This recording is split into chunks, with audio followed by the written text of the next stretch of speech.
तो नेता प्रतिपक्ष सवाल पूछते हुए नजर आए और इसके साथ ही सरकार पर बरसी कांग्रेस विधायक आशा कुमारी। इतने बड़े मामले में सरकार ने अभी तक गंभीरता नहीं दिखाई है, यह कहना है कांग्रेस विधायक आशा कुमारी का।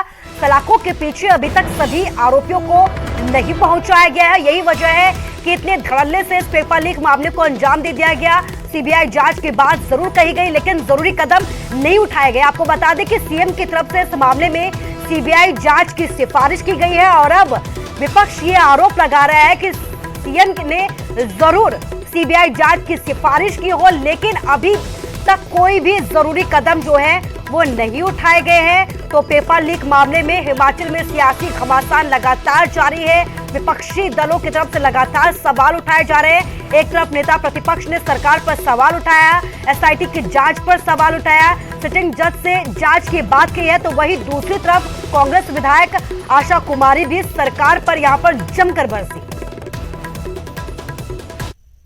जो मामला है पुलिस पेपर लीक का, ये बहुत ही गंभीर एक मामला सामने आया है और ये पहली बार नहीं हुआ है।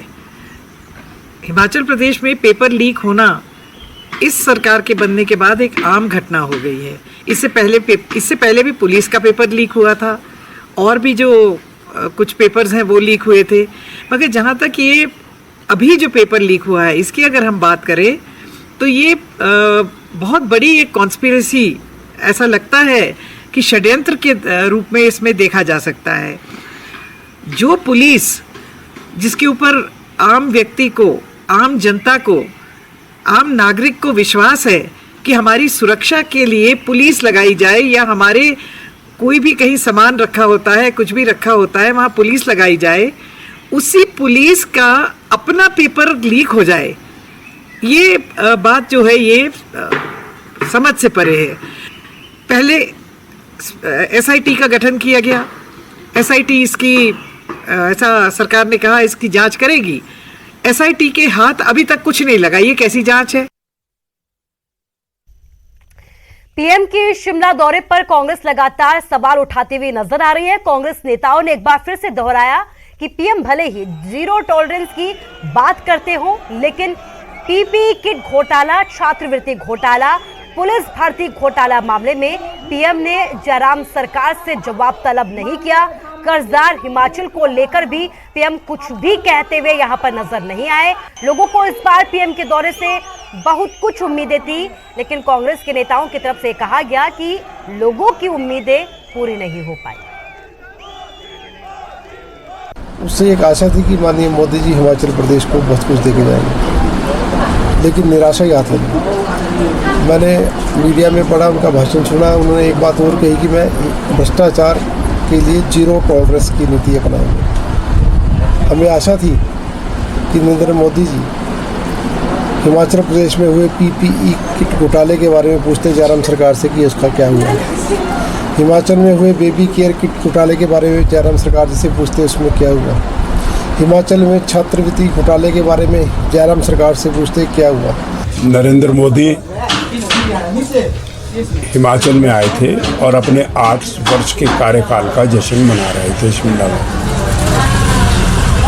हिमाचल के लोगों को बड़ी उम्मीदें थी उनसे कि वो हिमाचल में आएंगे और हिमाचल को कुछ दे के जाएंगे, कुछ घोषणाएं करेंगे। उन्होंने तो सिर्फ 8 साल का अपना गुणगान किया और चले गए। मैं इस विषय में सिर्फ ये बोलना चाहूँगा कि शायद मुख्यमंत्री उनसे बहुत अच्छे तरीके से कुछ मांग ही नहीं पाए। तो विपक्षी दल भले ही पीएम के दौरे पर सवाल उठा रहे हों, वहीं बीजेपी नेता सतपाल सत्ती ने इसे लेकर करारा पलटवार किया है। कांग्रेस के कार्यकाल के पीएम पर यहां पर सवाल उठाते हुए सतपाल सत्ती नजर आए। इसके साथ ही उन्होंने ये भी कहा कि कांग्रेस का रहा है हवाई घोषणाओं का इतिहास।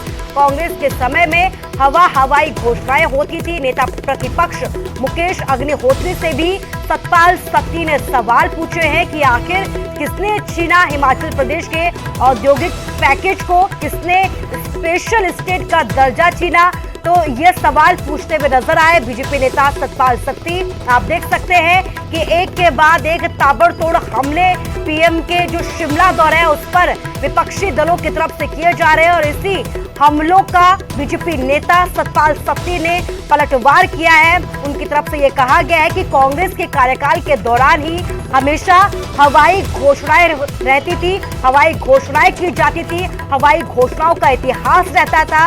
और इसके साथ ही उन्होंने नेता प्रतिपक्ष से भी ये सवाल पूछा है कि आखिर हिमाचल से और पैकेज किसने छीना, स्पेशल स्टेट का जो दर्जा दिया गया था उसे किसने छीना। पार्टी की केंद्र सरकार को बने हुए नरेंद्र मोदी जी के नेतृत्व में 8 वर्ष हुए हैं। उसके उपलक्ष्य में नरेंद्र मोदी जी ने पूरे देश के अंदर एक स्थान से देश के 10 करोड़ किसानों के खाते में 21,000 करोड़ रुपया उस दिन डाला। उन किसानों से पूछो कि उनको कुछ मिला या नहीं मिला। ये लोग कांग्रेस का एक वर्किंग स्टाइल था कांग्रेस के प्रधानमंत्रियों का कि वो आते थे, मंचों के ऊपर बड़ी बड़ी घोषणाएं करते थे और बाद में उसका कोई भी इम्प्लीमेंटेशन नहीं होती थी। कोई उन डिमांड के बारे में दोबारा पूछता तक नहीं था। तो उसके नाते नरेंद्र मोदी जी की ऐसी आदत नहीं है। तो चुनावों के नजदीक आने के साथ ही अलग अलग जिलों को सीएम की तरफ से सौगात दी जा रही है। इसी कड़ी में नूरपुर को भी सौगात दी गई है। नूरपुर के लिए नए पुलिस जिले की घोषणा सीएम की तरफ से की गई है और ये पंजाब के साथ साथ सीमावर्ती जो भी क्षेत्र हैं, 4 निर्वाचन क्षेत्र हैं, उनको कवर करेगा। बद्दी के बाद ये राज्य का दूसरा पुलिस जिला होगा। इसके साथ ही नूरपुर में बिजली बोर्ड के लिए अलग वित्त की घोषणा भी की गई है।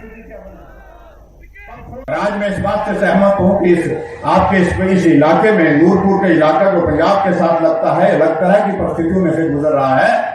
तो इसलिए यहाँ पर आपकी जो मांग यहाँ पर जो राजेश ठाणे जी ने यहाँ पर उठाई है कि यहाँ हमको अलग से पुलिस डिस्ट्रिक्ट होना चाहिए, तो मैं आपके बीच में घोषणा करता हूं कि आपके अलग पुलिस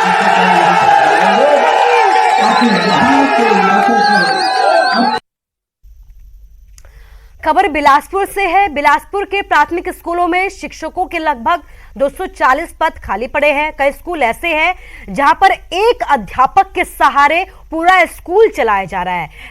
कहीं पर स्कूल प्रतिनियुक्ति के सहारे चल रहे हैं। बात यहीं तक सीमित नहीं है, बल्कि सीएचटी और सेंटर हेड भी यहां पर जो पद है इनके वो 25 खाली पड़े हैं।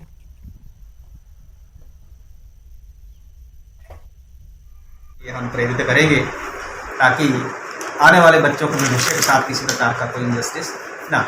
ये हम प्रेरित करेंगे ताकि आने वाले बच्चों को भविष्य के साथ किसी प्रकार का कोई इनजस्टिस ना।